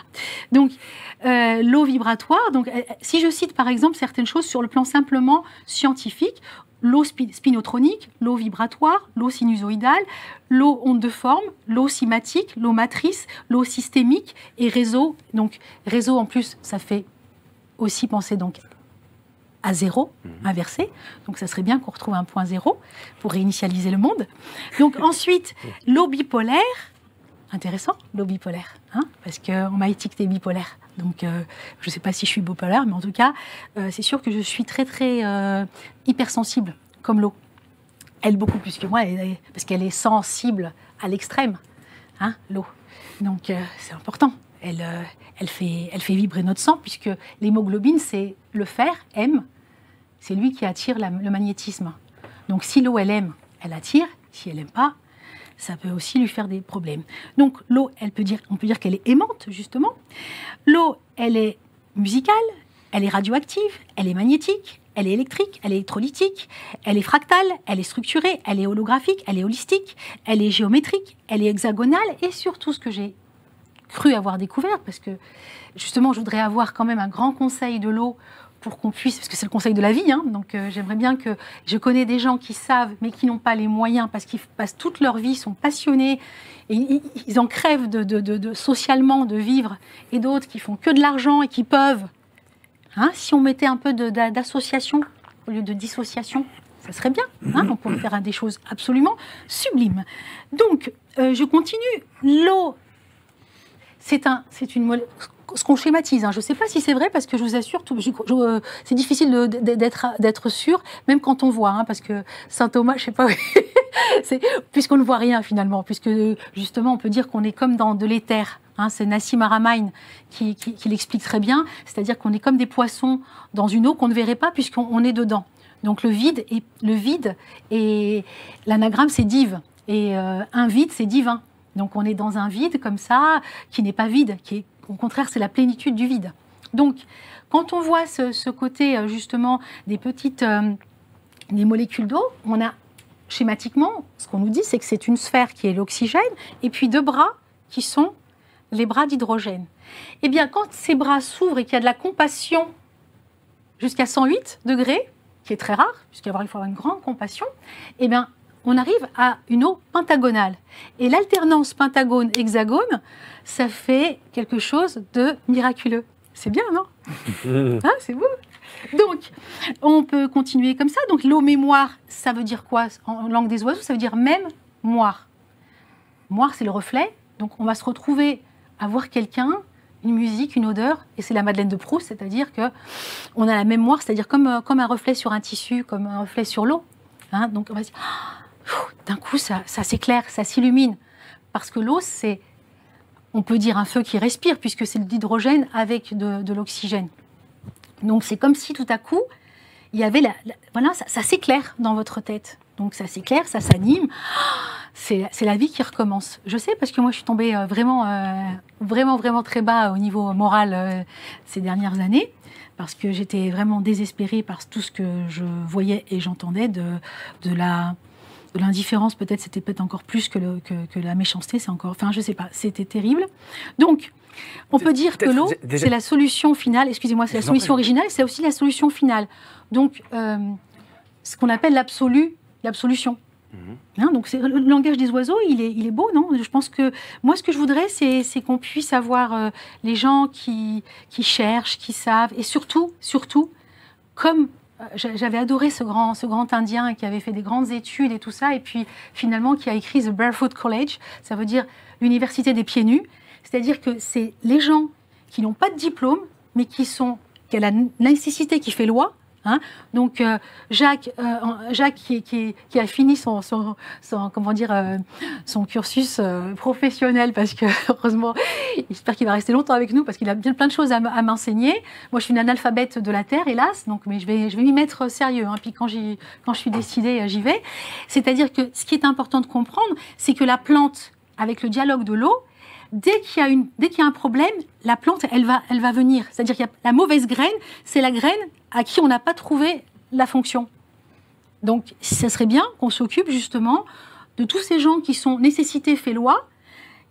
Ils ont développé des choses, ils ont développé des passionnés, et des fois les problèmes, c'est pas les problèmes. C'est-à-dire qu'il faut quand même comprendre qu'il y a une résonance aussi. C'est que tout ce qui nous vient dans notre vie, faut pas le prendre comme quelque chose non seulement de mauvais au sens... Il faut comprendre, il faut chercher à comprendre ce qui se passe. Spinoza disait ne pas juger, ne pas se plaindre, mais comprendre. Moi, j'ai beaucoup jugé, je me suis beaucoup plaint, je me suis beaucoup trompée, j'ai fait des fautes, j'ai fait des erreurs, beaucoup d'erreurs, des fautes aussi qui peuvent être graves, mais j'ai toujours essayé de soigner au mieux. Et quand je vois que j'ai sclérosé des varices pendant des années, ben, moi, je suis pas contente de moi. Hein, j'ai mis de la chimie dans les veines, alors que les veines, l'eau des veines voulait me dire quelque chose. Donc moi, je me sens trahie dans mon métier de médecin, parce que j'ai vraiment fait les choses avec conscience. Là, après, le Covid arrive, j'ai vraiment essayé... Moi, je n'ai pas vacciné une seule personne. Hein, donc, j'ai rempli un carnet vaccinatoire, parce qu'il fallait remplir un carnet, sinon je ne travaillais plus. Et ça, c'était hors de question. Donc, mon carnet vaccinatoire, il est à jour. Voilà. Hein, donc, mais sinon, c'est non. Mais voilà, c'est ça qui est important, c'est qu'on comprenne que la vérité peut venir des petites gens, peut-être même aujourd'hui, plus des gens qui sont concrètement... Parce que moi, j'ai beaucoup étudié, mais j'ai pas vu les choses concrètement, ni au microscope, ni ça. Et j'aimerais vraiment qu'on crée un Conseil mondial de l'eau qui, pour l'instant, est très institutionnel et qui se trouve à Marseille. Voilà, donc je lance un appel. Merci Nassima. Merci. C'est pas évident de tout comprendre, de tout appréhender, mais le but de cette émission aussi, c'est tout simplement de se poser et de prendre un temps pour l'eau. Et j'imagine, Jacques... Oh, il y aurait plein de choses à dire. Pour choisir, mais on a encore le temps. On peut répondre aux trois en même temps. Tout à fait. Super. Voilà. Donc, par où je peux commencer? Je voudrais revenir sur d'abord la question que avec Jacques Collin, posais toujours la question d'où vient l'eau? Et naturellement, Alors il y a plein de théories. Hein. Alors lui, il disait de toute façon, on ne sait pas d'où vient l'eau. On ne sait pas d'où vient l'eau. Donc si on fait une recherche, on va trouver plein de théories. En fait, là, je rebondis par rapport à Nassim et puis tous les scientifiques qui ont essayé de comprendre un petit peu ce que l'on voit par rapport à la réalité de ce qui est connu. On ne voit que 0,1% de la réalité. Ça veut dire qu'il y a 99,9% du non-visible qui permet aux 0,1% de visible d'apparaître, quoi. Tout à fait. Et donc l'eau est dans le 99,9%. L'eau est cachée dans le non-visible, est cachée dans l'air. Et donc c'est pour ça que je dis que l'eau apparaît si la vie le demande. Et j'avais pris l'exemple, quand on a fait la rencontre, au moment de la conception, au moment où l'œuf arrive dans l'utérus de la maman, au moment où les cellules placentaires commencent à se développer, le chorion, en l'occurrence, on revient là-dessus, là, le liquide amniotique apparaît. Il apparaît, il n'est pas sécrété par la maman. Non. Il apparaît. Il est appelé. Voilà. Parce que c'est justifié, il y a une demande. La vie le demande. On ne sait pas par quel organe il est produit ou... Non, c'est l'œuf, à son arrivée dans l'utérus, qui enclenche le processus d'apparition du liquide amniotique. Et ce liquide amniotique est un copier-coller au niveau de l'eau de mer et du sang. C'est-à-dire qu'on retrouve dans l'eau de mer et dans le sang tous les éléments du tableau de Mendeleïev. Première chose, Fritz Albert Popp, qui a fait un travail extraordinaire sur la communication par les biophotons, donc grâce au rayonnement capté par l'air lumineux que l'on respire et qui est à l'origine de toute forme de matière. On ne peut pas imaginer un seul instant qu'il peut y avoir un élément physique sur la planète Terre s'il n'y avait pas de vapeur d'eau et de lumière et de l'air tel qu'elle est constituée. Sauf que l'air tel qu'elle est enseignée, la composition de l'atmosphère telle qu'on nous l'enseigne, est faux. Donc on repart à zéro, on ne comprend pas plein de choses parce que tel que c'est enseigné depuis le départ, depuis 200 et quelques années, donc depuis Lavoisier entre autres, eh bien on a figé quelque chose qui est faux. Quand vous dites que c'est faux, c'est qu'on considère uniquement qu'il y a de l'oxygène et de l'azote alors que la vapeur d'eau n'est pas prise en compte, c'est ça? Oui, c'est ce que j'avais expliqué. Oui, tout à fait. Oui. Mais l'azote, c'est le gaz majeur de l'air. On ne le prend pas en compte. Or, moi, ça fait des années que j'expliquais que le sang, le fer en l'occurrence, se fabrique dans les poumons. C'est une double transmutation biologique basse température, grâce à tous les éléments de l'air et grâce à la vapeur d'eau, grâce à la température. Enfin, il y a tout un protocole qu'il faut décortiquer, là on n'a pas le temps. Et en 2017, il y a une équipe de chercheurs en Californie qui a découvert, sans expliquer comment c'est possible, que le sang se fabrique dans les poumons. Ça, c'est intéressant. Donc, ils le constatent, mais ils n'ont pas l'explication. Donc, moi, j'expliquais ça depuis des années, mais par on va dire, par intuition et puis par recoupement d'informations chez les uns et chez les autres. Ce qui peut expliquer en l'occurrence un problème d'anémie chez les gens qui ont des problèmes de souffrance affective, de peine de cœur. Voilà. Et ça peut expliquer aussi la leucémie, maladie du sang, qui peut se soigner d'ailleurs avec des protocoles basés sur la respiration et puis sur la qualité de l'air qu'on respire. Tout ça, c'est important. Et puis, pour terminer ou pour rebondir encore sur l'histoire de la cellule et surtout de la membrane cellulaire par rapport à ce que disait Gérald Pollack, c'est très intéressant. Et moi, ça faisait des années qu'un médecin m'avait dit au cours d'une formation que je transmettais à l'époque, c'était à Paris d'ailleurs, m'avait dit, mais qu'est-ce que tu penses de ce que Vincent Fleury qui disait que c'est le sang qui fabrique les vaisseaux. Alors moi, à cette époque-là, je disais, non mais attends, je veux bien croire des trucs, mais là quand même pas. Et puis j'ai compris dernièrement, quand j'ai découvert les travaux de Gerald Pollack, comment c'est possible que effectivement le sang fabrique les vaisseaux. C'est intéressant. Et puis si on va voir Bernard Vial, il dit oui, mais le sang ne circule pas dans les vaisseaux. C'est intéressant. Alors comment ça marche le système? Et puis le cœur n'est pas une pompe. Le cœur n'est pas une pompe, oui. C'est impossible Voilà. que le cœur soit une pompe. Et donc je pense qu'il faut revoir la copie complètement. C'est impossible Et puis, que le cœur il y soit a une encore pompe. quelque chose de plus important, et ça c'est avec Jacques Collin, où on avait beaucoup échangé là-dessus, par rapport à la membrane cellulaire. Comment on peut expliquer qu'il y a des gens qui ne mangent plus de matière et qui ne boivent pas? Des grands yogis, oui. Ben, c'est simple. Hein. Si on revoit la composition de l'air et le fonctionnement d'une cellule, et surtout de la membrane cellulaire. La cellule, c'est une structure torique, comme un être humain, et là on rentre dans les champs d'énergie, comme un être humain, comme la planète Terre, etc., etc. Et cette structure torique, elle a un centre, et là on retombe sur les travaux d'Émile Pinel, le champ d'énergie, c'est un vortex qui traverse la cellule, c'est pour ça que la cellule, avec un noyau au milieu, c'est complètement... ça ne tient pas la route. C'est un canal central qui traverse la cellule. Voilà. Et c'est le liquide interstitiel qui passe à toute vitesse là-dedans, qui va se transformer en acide. Et c'est dans cet acide qu'il y a des structures en l'occurrence qu'on a baptisées brins d'ADN parce qu'on n'en voit que 2, mais il y en a beaucoup plus. Voilà. On ne les voit pas tous, on ne voit que 0,1%. Mais vous enfoncez des portes ouvertes, hein. Ah oui, mais c'est pas fini, parce que la membrane cellulaire, ça c'est Bruce Lipton qui avait fait une découverte qui était très intéressante quand il a découvert le principe de l'épigénétique. Et lui, il a dit, mais il y a tellement de choses qui se passent dans cette membrane que c'est sûrement la membrane qui est le cerveau de la cellule. Mais non. Moi je dis, c'est trompé. Mais par contre, les choses qui se passent dans la membrane, c'est extraordinaire. Parce que là, on revient sur la composition de la membrane, qui est une bicouche de phospholipides.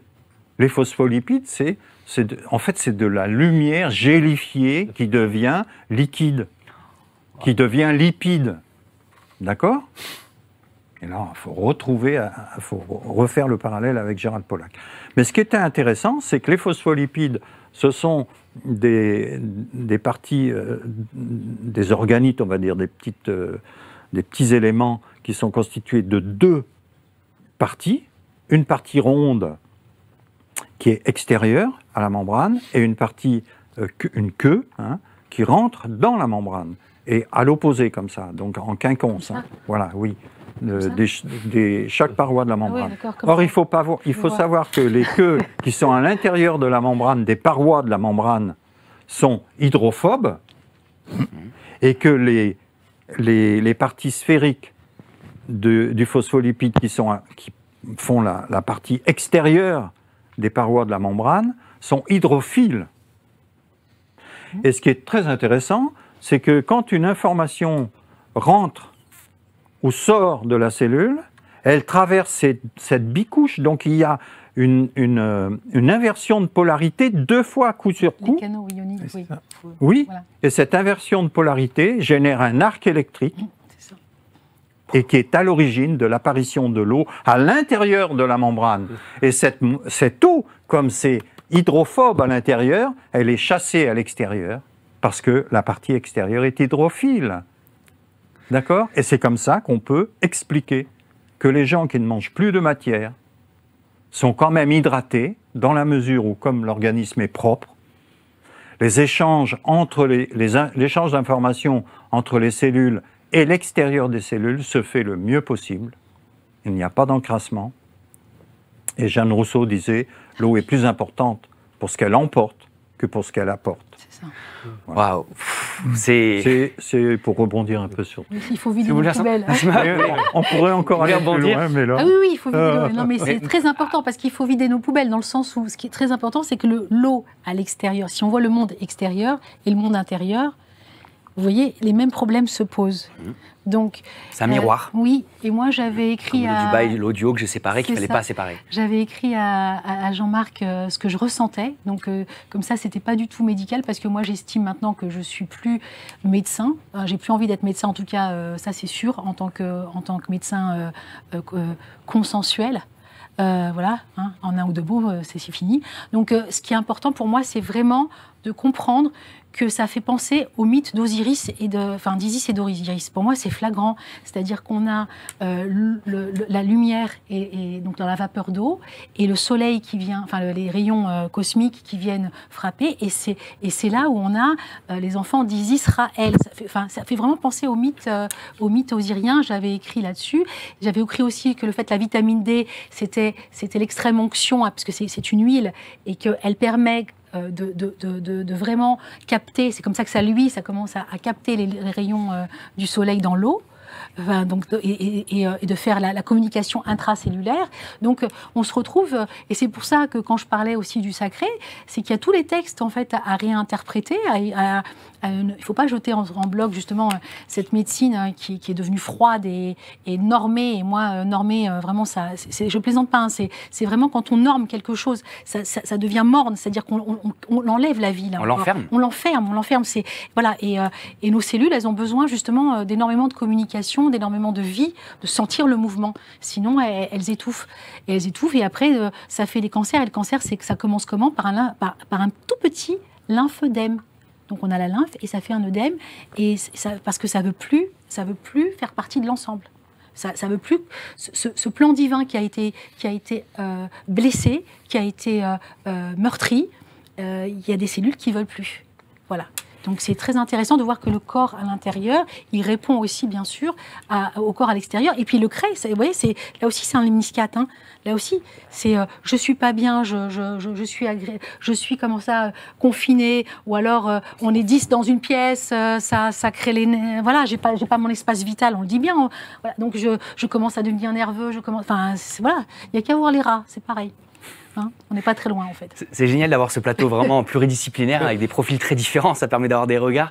Tout à l'heure, Nassima parlait du son. Est-ce que vous avez testé potentiellement, je sais pas, l'impact de l'eau, du son qui pourrait participer au traitement des eaux ou à rendre les eaux plus agréables à la baignade ou juste par curiosité comme ça, vu qu'à parler de l'impact. Ouais, je me suis posé la question sur effectivement le son ou la vibration. C'est vrai qu'on on sait bien que l'eau, il y a eu des expériences qui ont été faites. Quand on met un haut-parleur et qu'on met de l'eau, elle va créer des ondes et on sent bien qu'elle est réceptive vraiment au son. Il y a eu tous les travaux de Masaru Emoto sur les cristaux et la forme qu'elle prend selon si elle écoute du Mozart ou du hard rock. D'ailleurs, pendant que vous parlez de ça, on peut mettre la vidéo à l'écran tout en vous écoutant sur la cinématique aux vibrations formées. La cinématique, pardon, que j'ai découvert grâce à vous. Mais je vous laisse continuer, mais comme ça illustre en même temps vos propos. Mais voilà, donc je pense qu'on est au début de la compréhension de tous ces liens entre, tout est vibration, comme disait Tesla notamment et autres. C'est effectivement. Alors Gérald a étudié le son acoustique et l'effet justement sur le côté cohérent ou pas de l'eau. Alors son bouquin s'arrête aux années 2010, donc depuis je ne sais pas ce qu'il a communiqué.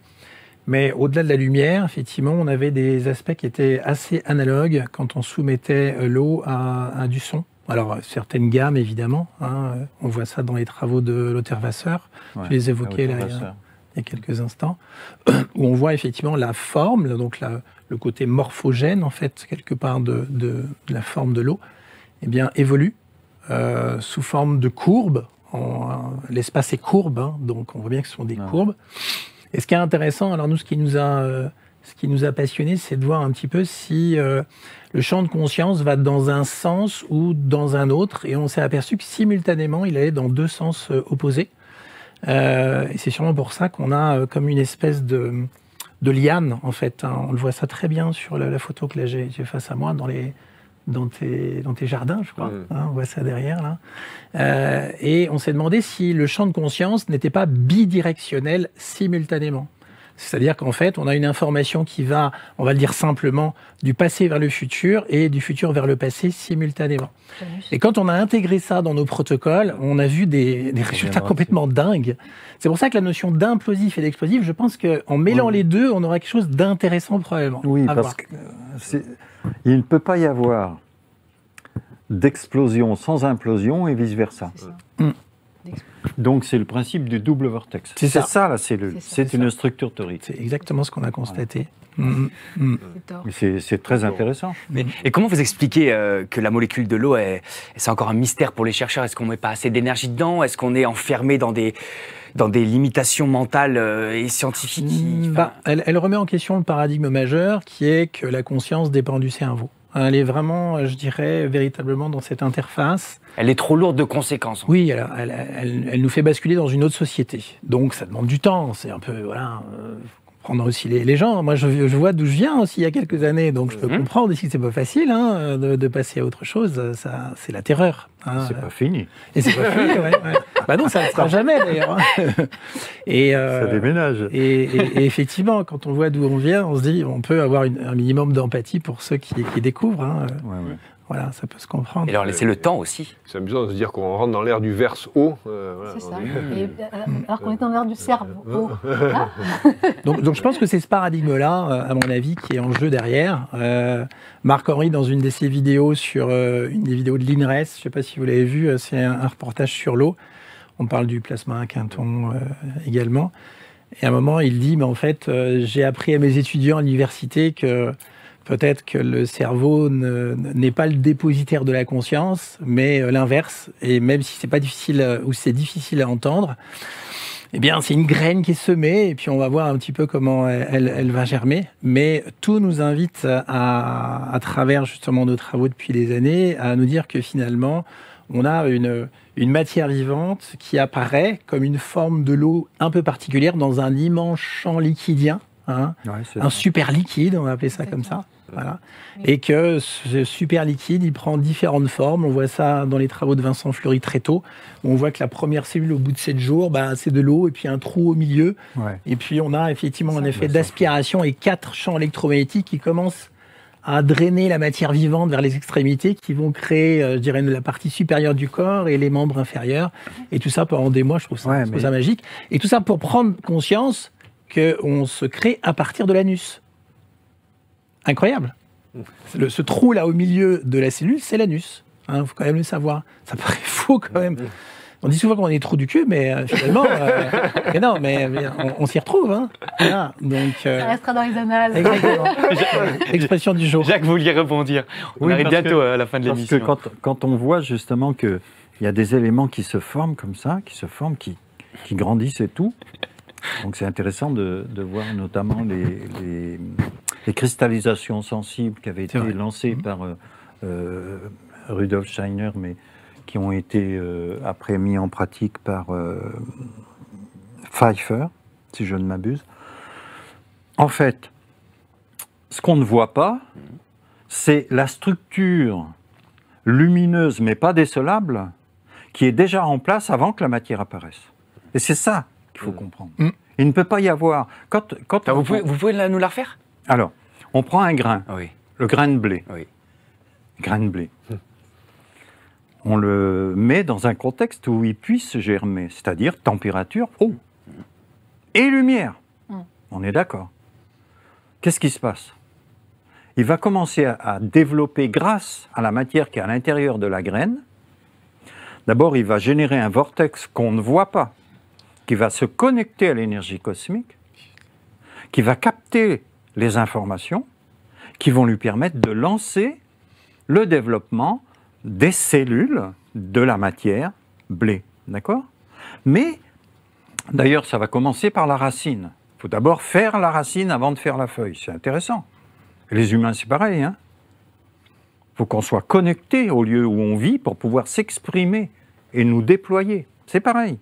Eh bien, la feuille, quand elle va se développer, il y a déjà un champ d'énergie structuré, lumineux, non décelable, qu'on voit avec les photos Kirlian. C'est vrai, même, c'est fait. Voilà. Avant que la matière apparaisse, d'accord? Et donc sa matière, elle remplit. Elle remplit. Eh bien, l'humain, c'est pareil, hein? Tout est pareil, c'est comme ça que ça fonctionne. Et c'est cette fameuse lumière, cette structure lumineuse terrestre qui nous vient du Soleil, qui est captée par la galaxie, qui est captée par tout ce système, et c'est toujours des grands vortex. Toujours des vortex, qui se terminent par un petit point qui n'est autre qu'un vortex. Ce que voyait d'ailleurs Antoine Béchamp, sur la plaque du microscope de Pasteur, en disant mais qu'est-ce que c'est ce petit point qui sautille ?» Eh bien, c'était le centre d'un double vortex, qui est la partie la plus dense, qui est l'apparition de la vie. C'est assez incroyable toutes les informations qu'on a eues ce soir avec vous. Hein. C'est bien trop court pour aborder toutes ces questions.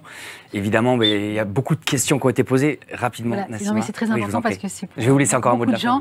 Les infrarouges sont captés le plus par le bleu. Et c'est pour ça qu'on a eu la phycocyanine, le bleu de méthylène, l'hydroxychloroquine qui est en fait un dérivé du bleu de méthylène. Ça a été fait par l'industrie pharmaceutique pour pas perdre de l'argent quand même. C'est un peu dommage parce que quand même, voilà, ils sont un peu pauvres. Donc voilà, et puis il y a eu aussi la nigelle, ça vibre dans le bleu et donc ça capte mieux l'infrarouge. Donc vous voyez, c'est pour ça que c'est très intéressant d'avoir des gens qui participent et quand on met par exemple une lumière bleue pour pouvoir aider à capter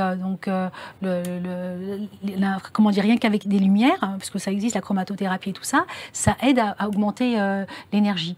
Et oui, c'est vrai que c'est bien trop court parce que parler de l'eau, c'est parler de la vie, donc ça sera toujours trop court. Ce qui est intéressant aussi, vous avez apporté ce regard où vous avez fait le lien entre le son, l'eau et la couleur. Vous faites là en fin d'émission. Tout à fait. Donc c'est des questions immenses. Et c'est très important parce que moi là je voudrais vraiment, c'est pour ça que je vous dis, je suis très intéressée par les travaux de Jacques parce que on inverse aussi le processus de la vie. C'est-à-dire qu'il a dit que c'était bien le sang qui amenait, et dans le Coran, c'est marqué au fait que le sang, le fœtus se comporte, enfin l'embryon se comporte comme une sangsue. C'est-à-dire que c'est lui qui amène, qui demande en fait à vivre. Donc voilà, donc il y a une conception comme ça qui est juste... Mais on a les traces de l'eau un peu partout, hein, l'implantation des cheveux, on voit ça chez les bébés. Dans l'oreille interne, au niveau des yeux, au niveau des circonvolutions du cerveau, de l'intestin, on a aussi les empreintes digitales. On a le collagène un peu partout, on a les brins d'ADN. Dans le débit sanguin aussi, je ne sais pas si vous le savez, mais le cœur, c'est un vortex, hein, c'est hélicoïdal. Donc ça, c'est les travaux de, comment il s'appelle, Torrenguas, dans les années 90, qui est décédé en 2000, qui est un chirurgien espagnol, qui a mis en évidence que le cœur, en fait, c'est une double hélice en permanence. C'est pas ésotérique du tout, allez voir sur Internet. Hein. On a plein de chirurgies là-dessus qui le montrent. Hein. Donc, c'est une espèce de torchon en permanence qui fait boum, boum, voilà, etc. Donc, on voit que le règne de l'eau a laissé des traces, il est partout. Hein. Et ce règne de l'eau nous dit, mais finalement, il y a une intelligence qui tourne en permanence, dans laquelle on baigne, qu'on les physiciens appellent un spin, une torsion en permanence, d'ailleurs une double torsion, disons les choses comme elles sont, hein, et qui forme les choses et les formes apparaissent. Voilà.